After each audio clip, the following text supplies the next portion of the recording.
Yes Ramachandra Reddy గారి 82వ జయంతి కార్యక్రమానికి విచ్చేసిన వేదికపై ఉన్న మా తండ్రి గారితో పాటు సహచరులకు మరియు కుటుంబ సభ్యులకు, ఎస్ఆర్ఆర్ చారిటబుల్ ట్రస్ట్ డైరెక్టర్లకు, వేదికపై ఉన్న పెద్దలకు, మరి వేదిక ముందున్న కూటమి నాయకులకు, మరి వేది వెనక ఉన్న నా పంచాయతీ కుటుంబ సభ్యులందరికీ పేరు పేరున నమస్కారాలు తెలియజేసుకుంటున్నాను.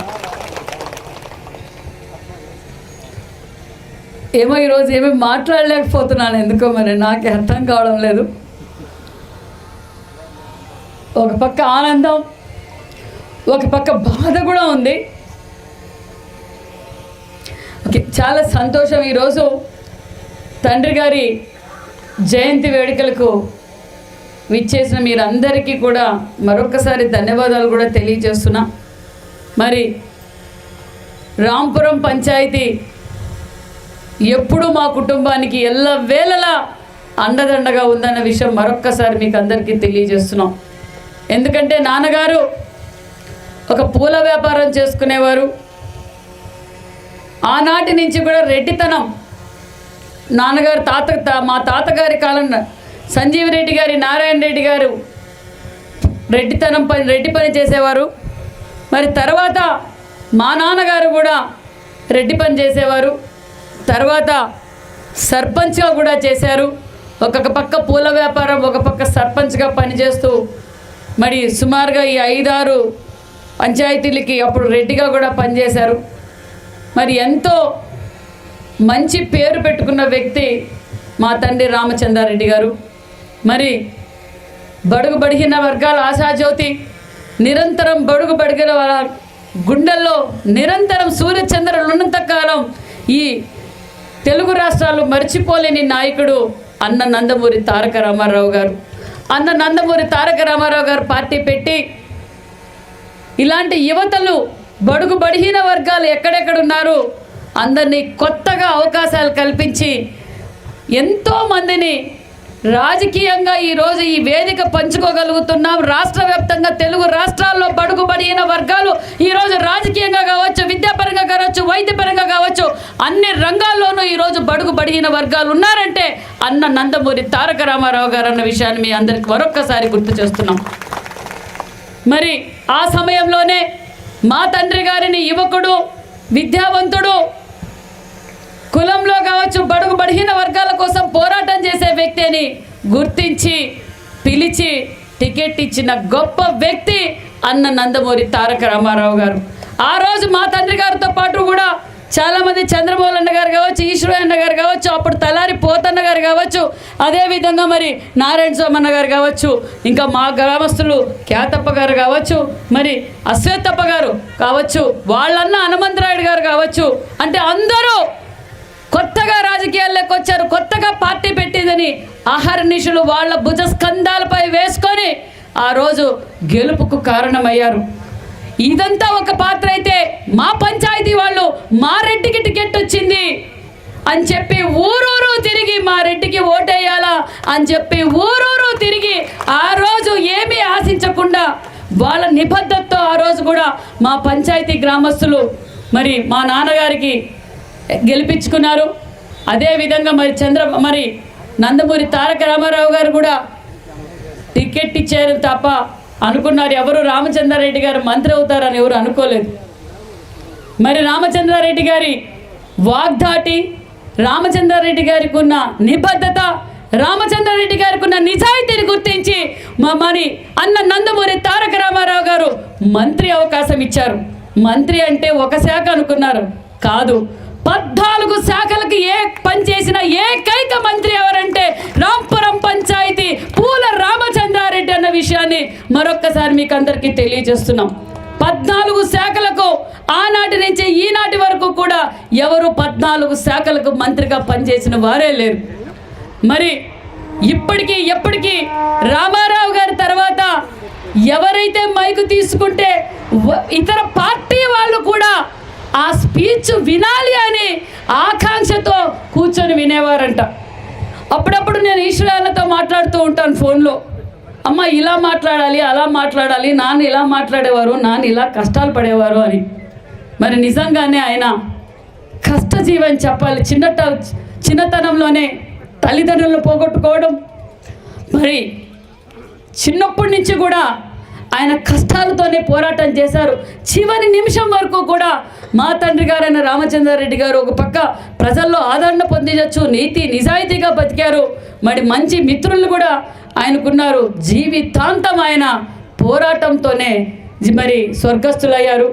మరి ఆయనకి రాజకీయాలంటే నిజంగానే నన్ను ఈశ్వరయ్య కావచ్చు, జీవీపీ నాయుడు అన్న కూడా చాలాసార్లు నన్ను రాజకీయాల్లోకి తీసుకురావాలని చాలాసార్లు జీవీపీ నాయుడు గారు, మరి మన ఈశ్వరయ్య గారు, అదేవిధంగా పరిటాల రవీంద్ర గారు కూడా నన్ను రాజకీయాల్లోకి తీసుకురావాలన్నప్పుడు కూడా రాజకీయాలు చెడిపోయినాయి, రాజకీయాలు ఖర్చుతో కూడిపోయినాయి, చాలా కష్టం, వద్దు ఆడపిల్లకు వద్దు అన్నారు. ఒకసారి మళ్ళీ నేను నాన్న కూర్చొని మామూలుగానే నాకు నాన్నకు బాగా సన్నిహితం.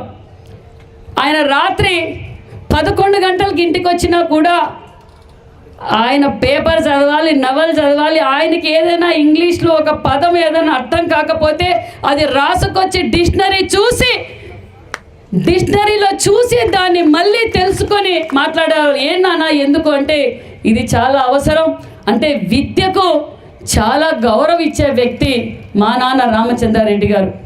మరి నిజంగా ఆయన ఆత్మ ఎక్కడికి పోదు. చాలామంది మరి మా ఆయన వెంకటేశ్వరరావు గారు అప్పుడు గతంలో ఉన్నప్పుడు మామ ఇక్కడ ఎందుకు ఇల్లు కట్టడం, మనం పెనుగొండలో ఇల్లు కడదాము అన్నప్పుడు నా జీవితం అంతా ఈ తోటలోనే ఉంటుంది. ఆయన ఎంపీగా ఉన్నా మంత్రిగా ఉన్నా ఆదివారం ఇక్కడికి రావాలి, కురవాడ మన పంచాయతీలో ఉన్న కూలవాళ్లతో మాట్లాడాలి, మరి పంచాయతీ గ్రామస్తులతో మాట్లాడుతానే ఆయనకు ఒక సంతోషం. ఇక్కడ ఎందుకు పంట పెడతావు నష్టం వస్తుంది అంటే నష్టం వచ్చినా ఇక్కడ ఉపాధి చూపించాల్సిన బాధ్యత నాకుందని ఎల్లవేళ ఈ తోటలో సుమారుగా 100 మంది దాకా ప్రతిరోజు పనిచేసేవారు. ఆ డబ్బులు లేకపోతే నైట్ ఎక్కడ గడిపేవారో తెలుసా? ఆదివారము పేమెంట్కు కూలోళ్ళకు డబ్బులు లేకపోతే చెప్పకూడదు, కానీ చెప్పాల్సిన అవసరం వచ్చింది. రాత్రంతా క్లబ్లో రామకృష్ణ పెద్దయ్యాను, ఫైనాన్సర్ అసెత్తప్పను, రాత్రంతా క్లబ్లో కూర్చొని మరి అప్పు తెచ్చుకోవడము. ఆదివారం కూలోళ్ళకి 10 గంటలకంతా సంతకు పోవాలి కాబట్టి పేమెంట్లు ఇచ్చేవారు. అదేవిధంగా మన పంచాయతీ కూడా ఆ రోజు ఆయన కుటుంబాన్ని ఎలా చూసుకున్నారో మరి పంచాయతీని కూడా నియోజకవర్గాన్ని కూడా అలాగే చూసుకున్నారు.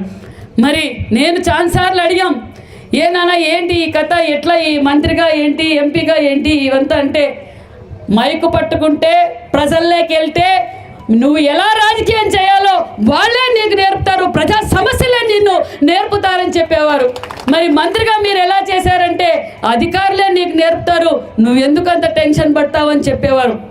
ఆయన నిరంతరం బీసీల పక్షపాత అన్న విషయాన్ని మీకు తెలియజేస్తున్నాం. మరి అసెంబ్లీలో కావచ్చు, ఢిల్లీలో కావచ్చు, ఆయన పెట్టిన మీటింగులు నేను ఇప్పుడు కూడా ఆయన పేపర్ కటింగ్స్ నా దగ్గర ఉన్నాయి. అప్పుడప్పుడు చదువుతూ ఉండేదాన్ని గతంలో. ఎప్పుడు చూసినా బడుగు బడిహీన వర్గాల కోసం ఈ రాయలసీమకు నీళ్ళు ఎలా తీసుకురావాలి, విద్యా వ్యవస్థను ఏ విధంగా అభివృద్ధి చేయాలి, రైతన్నులు ఏ విధంగా ఆదుకోవాలనేదే ఆయన ఎప్పుడు చూసిన అసెంబ్లీలో మాట్లాడిన అసెంబ్లీ స్పీచ్లు కూడా నేను తెప్పించుకున్నాను. ఎప్పుడు చూసినా బడుగు బడిహీన వర్గాల కోసం, ఈ రాయలసీమ కోసమే ఆయన నిరంతరం పోరాటం చేసిన వ్యక్తి మాన్యశ్రీ రామచంద్రారెడ్డి గారు అన్న విషయాన్ని కూడా మీకు తెలియజేస్తున్నాం. మరి అంతేకాదు, నిజంగా నాకు గర్వంగా ఉంది. మరి నేను కూడా మరి ఎందుకో ఏమో మరి నాన్నగారు చనిపోయిన తర్వాత ఎస్ఆర్ఆర్ చారిటబుల్ ట్రస్ట్ ఏర్పాటు చేశాం.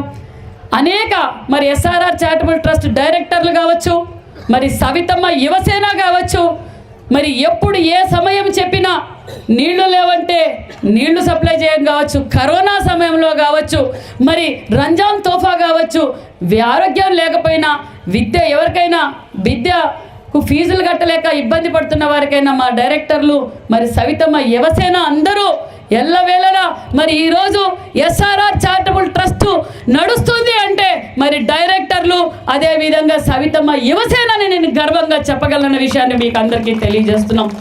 ఎన్నో సేవా కార్యక్రమాలు. మా తండ్రి గారికి అమితిగా ఇష్టం అనేది చదువు. మా కుటుంబ సభ్యుల్లో సరిగ్గా చదువుకోలేదనేది ఆయన ఎప్పుడు బాధపడేవారు. మీరు చదవలేదు, కానీ ఎవరైనా చదివేవారు ఉంటే వాళ్లకు సహాయం చేయండి అని ఎప్పుడూ చెప్తూ ఉండేవారు మా తండ్రి రామచంద్రారెడ్డి గారు. ఆ ఆశయంతోనే ఈరోజు SRR చారిటబుల్ ట్రస్ట్ పెట్టాం. అనేక సేవా కార్యక్రమాలు చేస్తున్నాం. మరి ప్రజలు మరి నాకో మరి కొంతమందికో మరి ఎందుకో రాజకీయాల్లోకి కూడా రావాలి. SRR చారిటబుల్ ట్రస్ట్ ద్వారా కొన్ని సేవలే చేయగలం. మరింత సేవలు చేయాలంటే మనం రాజకీయాల్లోకి రావాలి. మనం పెనుగొండ నియోజకవర్గానికి శాసనసభ్యులుగా ఉండాలని మరి కొంతమంది ప్రముఖులు, అదేవిధంగా SRR చారిటబుల్ ట్రస్ట్ డైరెక్టర్లు, మరి కొంతమంది మేధావులు అందరూ నిర్ణయం తీసుకొని మరి గతంలో నుంచే గత 2009 నుంచే మేము రాజకీయాల్లోకి రావాలి. మళ్ళీ పెనుగొండ శాసనసభ్యురాలుగా నేను రామచంద్రారెడ్డి కుమార్తెగా నేను కూడా సభ్యురాలు కావాలని కోరుకున్నాను. మరి 2009 నుంచి 2024 వరకు నాతో పాటు పోరాటం చేసిన వ్యక్తులు కొంతమంది చాలామంది తెర వెనకే ఉన్నారన్న విషయాన్ని కూడా మీకు అందరికీ తెలియజేస్తున్నాం.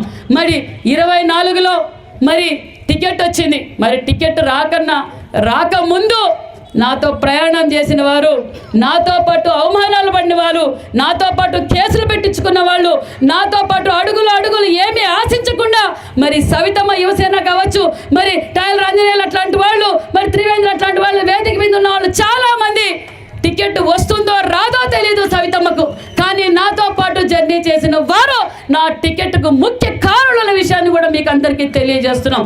ఎందుకంటే ఇందాకే చెప్పారు, స్వపక్షము ప్రతిపక్షము. ఒక పక్క శంకర్ నారాయణ గారు నా మీద కేసులు పెట్టి నా వ్యాపారాలు దెబ్బతీసి మమ్మల్ని మానసికంగా ఎంతో ఇబ్బంది పెట్టి, ఫైనాన్షియల్గా ఇబ్బంది పెట్టి, మా కుటుంబ సభ్యుల్ని నాకు దూరం పెడితే నేను కంట్రోల్ అవుతానని చెప్పి ఒకరిని కడపకి, ఒకరిని ఇంకో చోటికి ట్రాన్స్ఫర్లు చేసినా ఎవరు మా బంధువులు కావచ్చు, మా కుటుంబ సభ్యులు కావచ్చు, తెర వెనక ఎవరంతకు వాళ్ళు పని చేస్తూ, అదేవిధంగా సవితమ్మ యువసేన నిజంగా వారికి ఈ వేదిక ద్వారా ప్రత్యేకమైన ధన్యవాదాలు కూడా తెలియజేస్తున్నాను. ఎందుకంటే మరి నాకు టికెట్ రాకముందు మనం ఈ కార్యక్రమం చేయాలా అన్నప్పుడు అదే విధంగా ముందడుగులో ఉంది నా పంచాయతీ, అదే విధంగా సవితమ్మ యువసేన, మరి కొంతమంది కావాలని మీరు కోరుకున్నారు. అదే విధంగా మరి రాంపురం పంచాయతీ ప్రతి ఒక్కరూ వాళ్ళు బాధ్యతగా వ్యవహరించి వారంతకు వారు ఇతర గ్రామాలకు, ఇతర మండలాలకు వెళ్ళి కూడా మా సవితమ్మకు, మా రెడ్డి బిడ్డకు ఓటేయాలని అడిగి ఓటేయించి అఖండ మెజార్టీతో గెలిపించిన మీ అందరికీ, మరి ముఖ్యంగా నా రాంపురం పంచాయతీ గ్రామస్తులందరికీ శిరస్సు వంచి ధన్యవాదాలు కూడా తెలియజేస్తున్నాం. మరి మీ అందరి కష్టం ఫలించింది. మీ అందరి ఆదరణతో నియోజకవర్గంలో ఉండే తెలుగుదేశం పార్టీ కుటుంబ సభ్యులు, నాయకులు, NDA కూటమి నాయకులు, ముఖ్యంగా మహిళలు, యువత అందరం కలిసి మీరు కోరుకున్నట్లుగానే అఖండ మెజార్టీతో మీరు జిల్లాలో ఎవరికి రాని విధంగా ఈరోజు అఖండ మెజార్టీతో పెనుగొండ నియోజకవర్గం ప్రజలు గుర్తించి నాకు ఓటేసి గెలిపించారు. మరి నేను ఎమ్మెల్యే కావడమే నా కళ, అందుకే సహకరించాను అందరూ, చాలా సంతోషం. మరి కానీ చంద్రబాబు నాయుడు గారు నన్ను రాత్రి 12 గంటలప్పుడు ఫోన్ చేసి, నువ్వు క్యాబినెట్లో ఉంటున్నావు, పొద్దున్నే ప్రమాణ స్వీకారానికి రెడీ చేయన్నప్పుడు నిజంగా చాలా ఆనందపడ్డాను, చాలా గర్వపడ్డాను. అంతేకాకుండా వేదిక మీద నరేంద్ర మోడీ గారికి నన్ను పరిచయం చేశారు. వీళ్ళ తండ్రి రామచంద్రారెడ్డి గారు మంచి స్పీకరు, మంచి బీసీ లీడరు, ఈ అమ్మాయి కూడా మంచి ఫైటర్ అని చెప్పినప్పుడు నిజంగా నా జన్మ ధన్యమైందన్న విషయాన్ని కూడా మీకు అందరికీ తెలియజేస్తున్నాం. మరి కొంతమంది ఏమో సవితమ్మ దగ్గర డబ్బులు లేవు, అప్పులు ఉన్నాయి, సవితమ్మ ఏం రాజకీయం చేయగలదు, ఏం ఎలక్షన్ జరపగలదు, సవితమ్మ దగ్గర ఉండేది పుటాపక్కీర్ నా కొడుకులు ఏం రాజకీయం చేస్తారు, సవితమ్మకి ఏజెంట్లు కూడా పెట్టుకోలేని పరిస్థితి అని కూడా కొంతమంది అన్నారు. సవితమ్మకు కుటుంబ సభ్యులు ఎలా పనిచేస్తారో కుటుంబ సభ్యుల కన్నా ఎక్కువగా పనిచేసిన కార్యకర్తలు తెలుగుదేశం NDA కూటమి నాయకులు ఉన్నారన్న విషయాన్ని మరొక్కసారి మీకు అందరికీ తెలియజేస్తున్నా. మరి మంత్రిగా ప్రమాణ స్వీకారం చేశా. మంత్రిగా ప్రమాణ స్వీకారం చేసిన తర్వాత ఏ శాఖ ఇస్తారో కూడా నాకు తెలియదు. మరి నిజంగానే మా తండ్రి గారైన రామచంద్రారెడ్డి గారు బీసీల కోసం ఏ విధంగా అయితే పోరాటం చేశారో మరి ఆ బీసీ శాఖ మంత్రి నాకు ఇవ్వటం, అదే మా తండ్రి గారు పనిచేసిన జౌళి శాఖ మంత్రిగా మా తండ్రి గారు పనిచేశారు, మళ్ళీ ఆ శాఖ నాకు ఇవ్వటం నిజంగా నాకు చాలా గర్వంగా ఉంది. ఈ వేదిక ద్వారా మా కుటుంబం తరఫున, మా నియోజకవర్గం తరఫున, మా పంచాయతీ తరఫున చంద్రబాబు నాయుడు గారికి శిరస్సు వంచి ధన్యవాదాలు కూడా తెలియజేస్తున్నా. మరి ఆ తర్వాత మీరు అందరూ చూస్తూనే ఉన్నారు. కానీ ఇంకో గర్వకారణం ఏంటంటే మా తండ్రి గారితో పాటు మంత్రులుగా పనిచేసిన వారితో పాటు నేను కూడా ఈరోజు పనిచేస్తున్నా. ఒక పక్క ఫరూక్ గారు, ఒక పక్క అయ్యన్న పాత్రుడు గారు, ఆది నారాయణ రెడ్డి గారు, ఆనం ఆది నారాయణ రెడ్డి గారు, వాళ్ళందరితోనూ కూర్చున్నప్పుడు ఏ జిల్లాకి పోయినా అమ్మ నువ్వు రామచంద్రారెడ్డి గారి కూతురా, అమ్మ మీ నాన్న స్పీచ్ ఇస్తుంటే నిజంగా గంటల కొద్దైనా వినాలనిపించేది. మీ నాన్నగారు మాకు ఈ పని చేశారు, ఈ విధంగా అభివృద్ధి చేశారు అని చెప్తూ ఉంటే నిజంగా ఆయన కూతురుగా జన్మించటం నిజంగా నేను అదృష్టవంతురాలను కూడా మీకు ఈ సభాముఖంగా తెలియజేస్తున్నా.